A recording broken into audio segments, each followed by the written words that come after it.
Estimado presidente Luis Guillermo Solís, estimadas jefas y jefes de Estado de Gobierno de América Latina y el Caribe, estimados jefes de delegaciones e invitados que nos acompañan, nuestra América se ha adentrado en una época nueva y ha avanzado desde la creación de la Comunidad de Estados Latinoamericanos y Caribeños.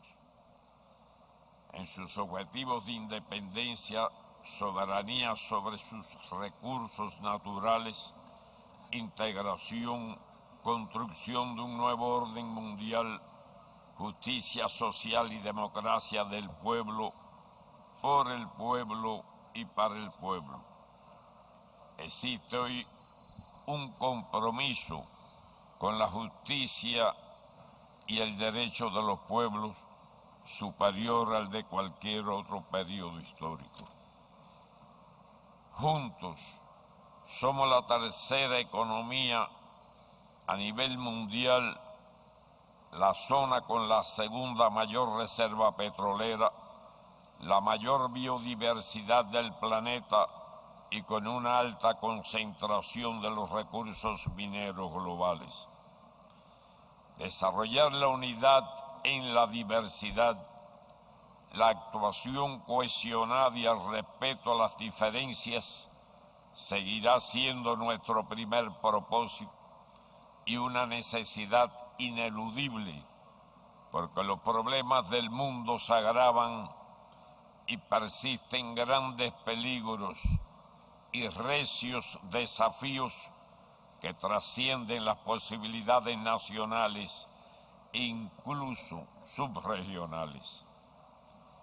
En el último decenio, las políticas económicas y sociales y el crecimiento sostenido nos permitieron enfrentar la crisis económica global y posibilitaron una disminución de la pobreza, el desempleo y la desigualdad, la desigual distribución de ingresos. Las profundas transformaciones políticas y sociales llevadas a cabo en varios países de la región han traído la dignidad a millones de familias que han salido de la pobreza. Pero la región de América Latina y el Caribe es aún la más desigual del planeta. En promedio, el 20% de los hogares con menores ingresos capta el 5% de los ingresos totales. 167 millones de personas sufren todavía de la pobreza. Uno de cada 5 menores de 15 años vive en la indigencia y la cifra de analfabetos supera los 35 millones. La mitad de nuestros jóvenes no tienen educación secundaria o 9º grado de enseñanza, pero en el sector de menos ingresos no la completa el 78%. 2/3 de la nueva generación no llegan a la universidad. Crecen las víctimas del crimen organizado y de la violencia que amenazan la estabilidad y el progreso de las naciones. ¿Qué pensarán las decenas de millones de marginados acerca de la democracia y los derechos humanos? ¿Cuál será su juicio sobre los modelos políticos? ¿Qué opinarán acerca de las leyes electorales? ¿Es esta la sociedad civil que toman en cuenta los gobiernos y las organizaciones internacionales? ¿Qué dirían si se les consultara sobre las políticas económicas y monetarias? Poco tienen que mostrar a nuestra región en este aspecto. Muchos de los estados industrializados, donde la mitad de sus jóvenes están en el desempleo. Se descarga la crisis sobre los trabajadores y los estudiantes a los que se reprime, mientras se protege a los banqueros, se impide la sindicalización, se paga inferior salario a las mujeres por trabajo igual, se aplican políticas inhumanas contra los inmigrantes, crece el racismo, la xenofobia, el extremismo violento y tendencias neofascistas, y donde los ciudadanos no votan porque no ven alternativa a la corrupción de la política o saben que las promesas electorales se olvidan muy pronto. Para alcanzar la llamada inclusión social y la sostenibilidad ambiental, tendremos que crear una visión propia sobre los sistemas económicos, los patrones de producción y consumo, la relación entre el crecimiento económico y el desarrollo, y también sobre la eficacia de los modelos políticos. Debemos superar las brechas estructurales, asegurar educación gratuita y de alta calidad, cobertura universal y gratuita de salud, seguridad social para todos, igualdad de oportunidades, lograr el ejercicio pleno de todos los derechos humanos por todas las personas. Dentro de tales esfuerzos, será elemental deber la solidaridad y la defensa de los intereses del Caribe y en particular de Haití. Se precisa un nuevo orden económico, financiero y monetario internacional donde tengan cabida y prioridad los intereses y necesidades de los países del sur y de las mayorías, donde no prevalezcan los que impone la concentración del capital y el neoliberalismo. La agenda de desarrollo después del 2015 debe ofrecer solución a los problemas estructurales de las economías de la región y generar los cambios que conduzcan al desarrollo sostenible. Es también imprescindible construir un mundo de paz, sin el cual es imposible el desarrollo, regido por los principios de la Carta de las Naciones Unidas y del derecho internacional. La firma por los jefes de Estado y Gobierno de la proclama de América Latina y el Caribe como zona de paz significó un paso histórico y ofrece una referencia para las relaciones entre nuestros estados y con el resto del mundo. La solidaridad en nuestra América será decisiva para hacer avanzar los intereses comunes. Expresamos enérgica condena a las inaceptables e injustificadas sanciones unilaterales impuestas a la República Bolivariana de Venezuela y a la continuada intervención externa dirigida a crear un clima de inestabilidad en esa hermana nación. Cuba, que conoce todas esas historias profundamente por haberla padecido durante más de 50 años, reitera su más firme respaldo a la revolución bolivariana y al gobierno legítimo conducido por el presidente Nicolás Maduro Moros. Nos unimos a la República Argentina en su reclamo de las Islas Malvinas, Georgias del Sur y Sandwich del Sur, y los espacios marítimos circundantes. Apoyamos a la nación suramericana y a su presidenta Cristina Fernández, que enfrenta los ataques de los fondos especulativos y las decisiones de cortes penales violatorias de la soberanía de ese país. Reafirmamos la solidaridad con el pueblo y gobierno de Ecuador, que preside Rafael Correa, en apoyo a sus demandas de reparación por los daños ambientales provocados por la transnacional Chevron en la Amazonía ecuatoriana.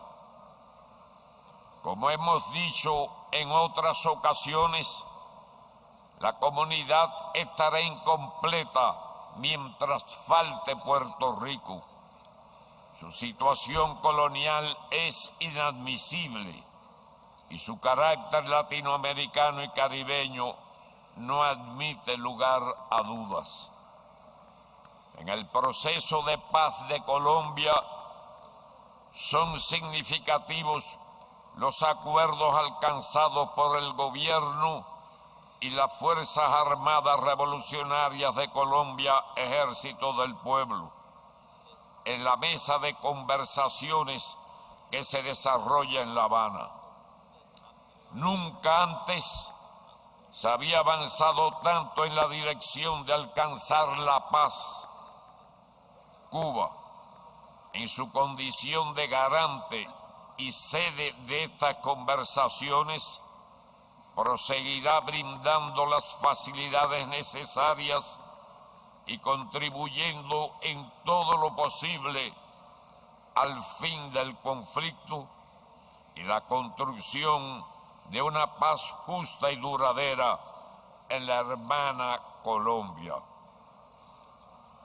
Daremos resuelto apoyo, como hasta ahora, al justo reclamo de los países del Caribe de reparación por los daños de la esclavitud y el colonialismo, así como nos opondremos resueltamente a la decisión de privarlos de recursos financieros imprescindibles con pretextos tecnocráticos al pretender considerarlos de renta media. Saludamos los excelentes progresos alcanzados en el foro CELAC-China y en los vínculos de la región con el grupo BRICS. Reiteramos la preocupación por los enormes y crecientes gastos militares impuestos al mundo por los Estados Unidos y la OTAN, así como el intento de extender la agresiva presencia de esta hasta las fronteras de Rusia, con la cual tenemos históricas y fraternales relaciones mutuamente provechosas. Declaramos enérgica oposición a la imposición de sanciones unilaterales e injustas contra esa nación. La creciente agresividad de la doctrina militar de la OTAN y el desarrollo de guerras no convencionales que ya han tenido devastadoras consecuencias y graves secuelas, amenazan la paz y la seguridad internacionales. Para Cuba, el principio de igualdad soberana de los estados y de autodeterminación de los pueblos es irrenunciable. La Asamblea General de la Organización de las Naciones Unidas debe usar sus facultades para preservar la paz y la seguridad internacionales ante los dobles raseros, excesos y omisiones del Consejo de Seguridad. No debe esperar más para asegurar su plena membresía a Palestina, a la que expresamos la solidaridad del pueblo y gobierno cubanos. Debe cesar el veto en el Consejo de Seguridad para garantizar impunidad a los crímenes de Israel. África, donde están también nuestras raíces, no necesita consejo ni intromisión, sino transferencia de recursos financieros, tecnología y trato justo. Siempre defenderemos los intereses legítimos de las naciones con las que luchamos hombro con hombro contra el colonialismo y el apartheid, y con las que sostenemos fraternales relaciones y cooperación. Siempre recordaremos su invariable solidaridad y apoyo. La Voz de Cuba defenderá sin descanso las causas justas y los intereses de los países del sur y será leal a sus objetivos y posiciones comunes, sabiendo que patria es humanidad. La política exterior de la Revolución Cubana seguirá siendo fiel a sus principios. Estimadas y estimados colegas, el pasado 17 de diciembre regresaron a su patria los luchadores antiterroristas cubanos Gerardo Hernández, Ramón Labañino y Antonio Guerrero, que junto a Fernando González y René González son para nosotros motivo de orgullo y ejemplo de firmeza. El presidente de los Estados Unidos reconoció el fracaso de la política contra Cuba, aplicada por más de 50 años, y el completo aislamiento que ha provocado a su país. El daño que el bloqueo ocasiona a nuestro pueblo, y ordenó la revisión de la obviamente injustificable inclusión de la isla en la lista de países patrocinadores del terrorismo internacional. También ese día anunció la decisión de restablecer las relaciones diplomáticas de los Estados Unidos con nuestro gobierno.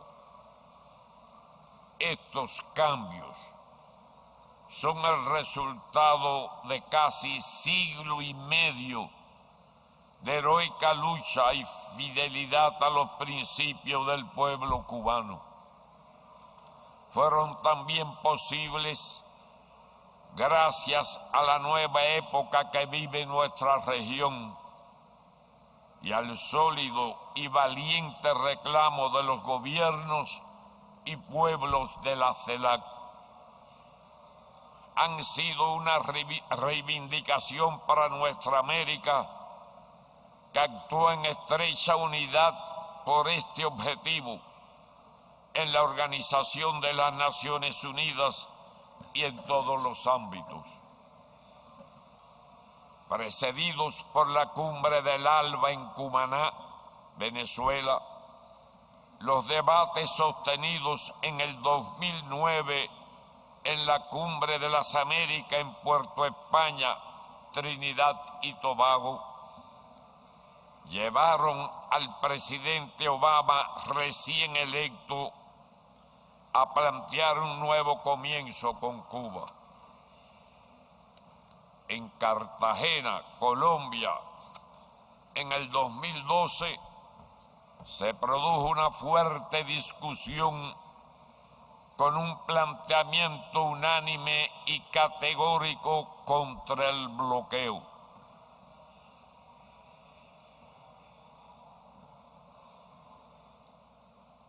Ocasión en que incitó a un importante dirigente norteamericano a referirse a la misma como el gran fracaso de Cartagena, o desastre fue el término exacto. Y se debatió en esa ocasión sobre la exclusión de Cuba de estos eventos.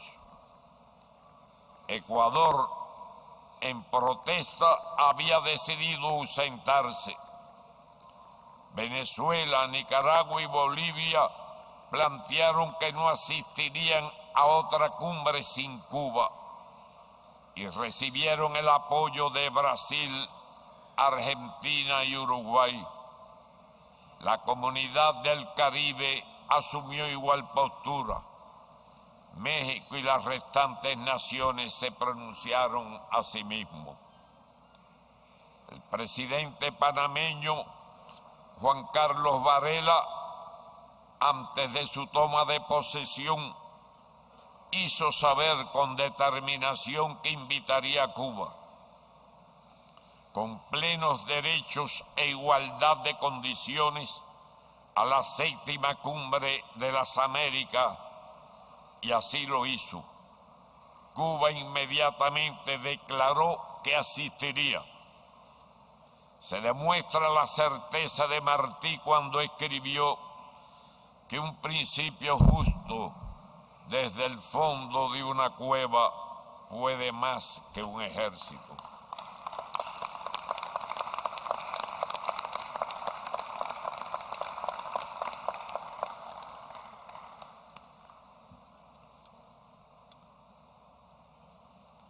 A todos los presentes les expreso la más profunda gratitud de Cuba.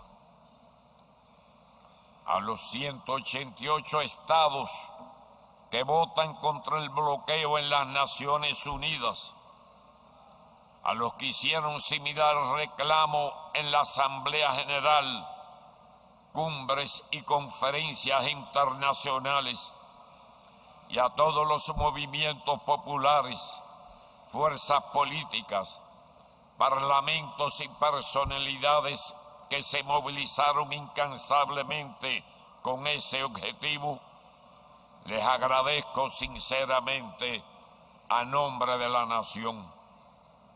Al pueblo de los Estados Unidos, que manifestó creciente oposición a la política de bloqueo y hostilidad de más de 5 décadas, también le reitero nuestro agradecimiento y amistosos sentimientos. Estos resultados demuestran que gobiernos que tienen profundas diferencias pueden encontrar solución a los problemas mediante un diálogo respetuoso e intercambios basados en la igualdad soberana y la reciprocidad en beneficio de sus respectivas naciones.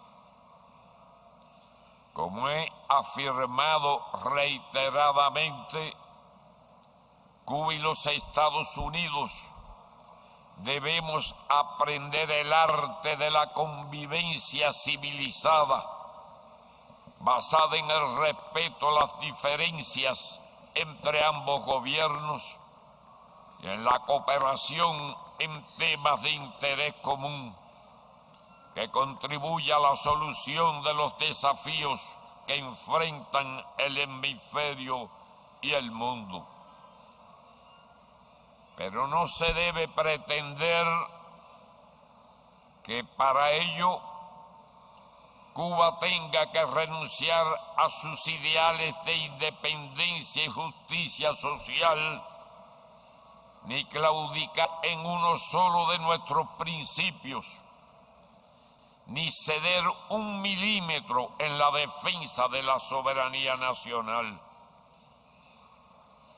No nos dejaremos provocar, pero tampoco aceptaremos ninguna pretensión de aconsejar ni presionar en materia de nuestros asuntos internos. Nos hemos ganado este derecho soberano con grandes sacrificios y al precio de los mayores riesgos. ¿Acaso podría restablecerse las relaciones diplomáticas sin reanudar los servicios financieros a la sección de intereses de Cuba y su oficina consular en Washington, cortados como consecuencia del bloqueo financiero? ¿Cómo explicar el restablecimiento de relaciones diplomáticas sin que se retire a Cuba de la lista de estados patrocinadores del terrorismo internacional? ¿Cuál será en lo adelante la conducta de los diplomáticos estadounidenses en La Habana respecto a la observancia de las normas que establecen las convenciones internacionales para las relaciones diplomáticas y consulares? Es lo que nuestra delegación ha dicho al Departamento de Estado en las conversaciones bilaterales de la semana pasada, y se requerirán más reuniones para tratar estos temas. Hemos compartido con el presidente de los Estados Unidos la disposición de avanzar hacia la normalización de las relaciones bilaterales, una vez que sean restablecidas las relaciones diplomáticas, lo que implica adoptar medidas mutuas para mejorar el clima entre ambos países, resolver otros problemas pendientes y avanzar en la cooperación. La situación actual abre modestamente una oportunidad al hemisferio de encontrar nuevas y superiores formas de cooperación que convienen a las dos Américas. Ello permitiría resolver acuciantes problemas y abrir nuevos caminos. El texto de la Proclama de América Latina y el Caribe como zona de paz constituye la plataforma indispensable para ello, incluido el reconocimiento de que todo Estado tiene el derecho inalienable a elegir su sistema político, económico, social y cultural, sin injerencia en ninguna forma por parte de otro Estado, lo que constituye un principio irrenunciable del derecho internacional. El problema principal no ha sido resuelto. El bloqueo económico, comercial y financiero, que provoca enormes daños humanos y económicos y es una violación del derecho internacional, debe cesar. Recuerdo el memorándum del subsecretario Mayori de abril de 1960, que a falta de una oposición política efectiva, planteaba el objetivo de crear en Cuba hambre, desesperación y sufrimiento para provocar el derrocamiento del gobierno revolucionario. Ahora todo parece indicar que el objetivo es fomentar una oposición política artificial por medios económicos, políticos y comunicacionales. El establecimiento de las relaciones diplomáticas es el inicio de un proceso hacia la normalización de las relaciones bilaterales, pero esta no será posible mientras exista el bloqueo. No se devuelva el territorio ilegalmente ocupado por la base naval de Guantánamo. No cesen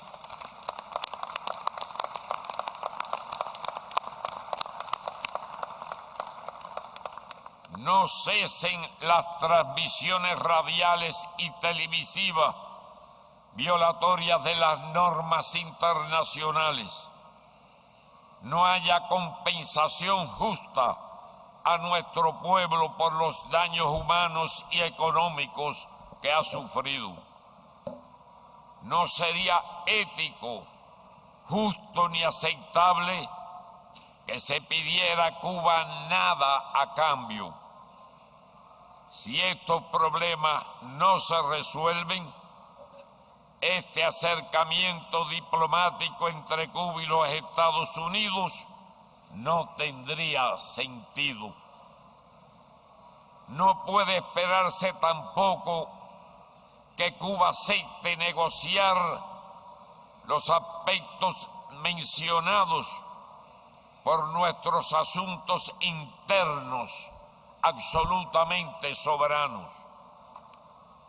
Se pudo avanzar en esta reciente negociación porque nos tratamos recíprocamente con respeto, como iguales.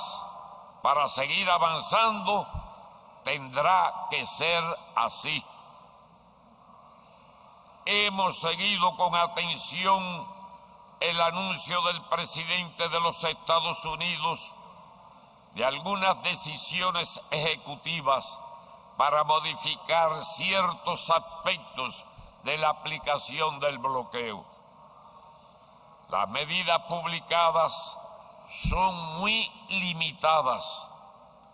Persiste la prohibición de créditos, del uso del dólar en nuestras transacciones financieras internacionales.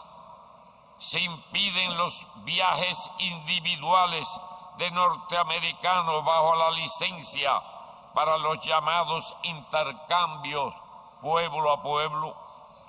Se condicionan estos a fines subversivos y se impide también que viajen por vía marítima.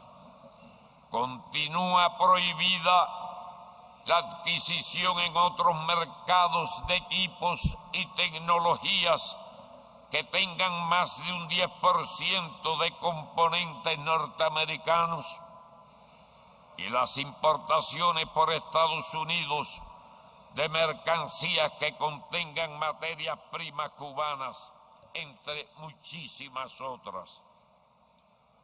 El presidente Barack Obama podría utilizar con determinación sus amplias facultades ejecutivas para modificar sustancialmente la aplicación del bloqueo, lo que está en sus manos hacer, aún sin la decisión del Congreso.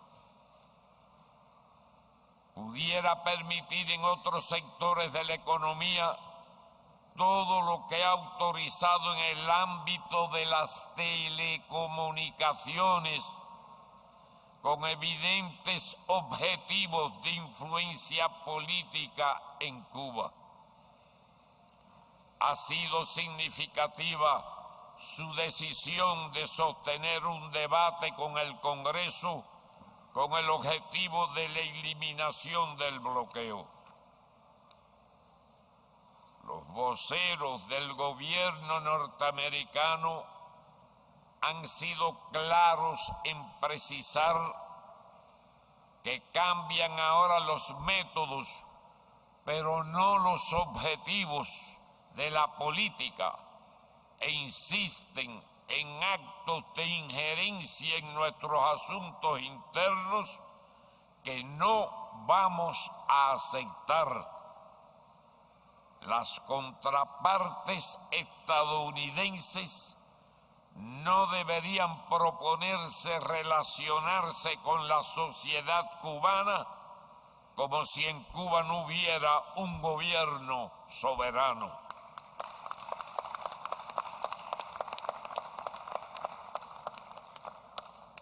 Nadie podría soñar que la nueva política que se anuncia acepte la existencia de una revolución socialista a 90 millas de la Florida. Se quiere que en la Cumbre de las Américas de Panamá esté la llamada sociedad civil. Y eso es lo que Cuba ha compartido siempre.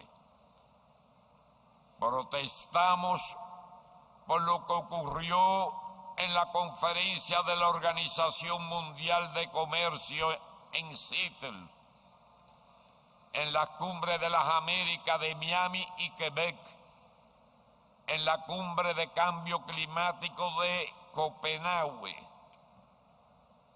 o cuando se reúne el G7 o el Fondo Monetario Internacional, donde se le situó detrás de cercas de acero, bajo una brutal represión policial, confinada a decenas de kilómetros de los eventos.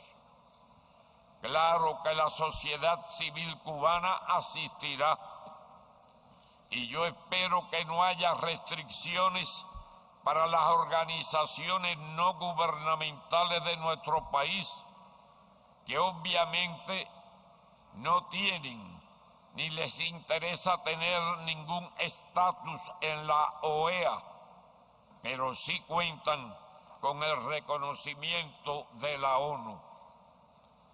Espero poder ver en Panamá a los movimientos populares y las organizaciones no gubernamentales que abogan por el desarme nuclear, ambientalistas, contra el neoliberalismo, los Occupy Wall Street y los indignados de esta región, los estudiantes universitarios y secundarios, los campesinos, los sindicatos, las comunidades originarias, las organizaciones que se oponen a la contaminación de los esquistos, las defensoras de los derechos de los inmigrantes, las que denuncian la tortura, las ejecuciones extrajudiciales, la brutalidad policial,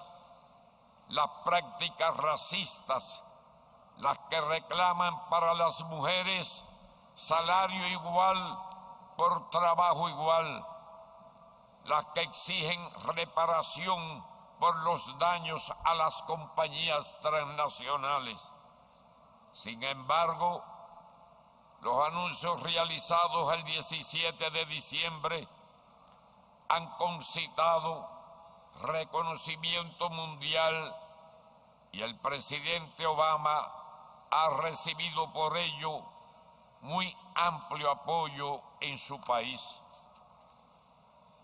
Algunas fuerzas en los Estados Unidos tratarán de abortar este proceso que comienza. Son los mismos enemigos de una relación justa de Estados Unidos con América Latina y el Caribe. Son los que entorpecen las relaciones bilaterales de muchos países de nuestra región con esa nación son los que siempre chantajean y presionan.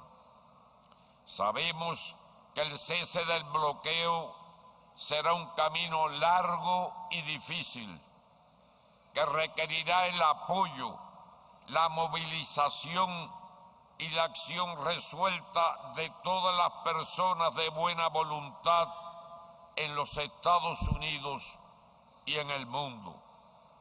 De la aprobación por parte de la Asamblea General de las Naciones Unidas en su próxima sesión, de la resolución que reclama ponerle fin y muy en particular de la acción concertada de nuestra América.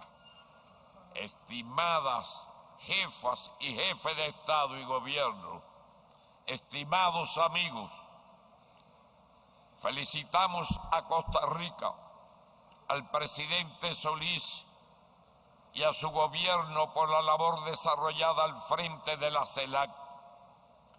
Damos la bienvenida y prestaremos pleno apoyo al Ecuador y al presidente Correa, que presidirá la comunidad en el 2015.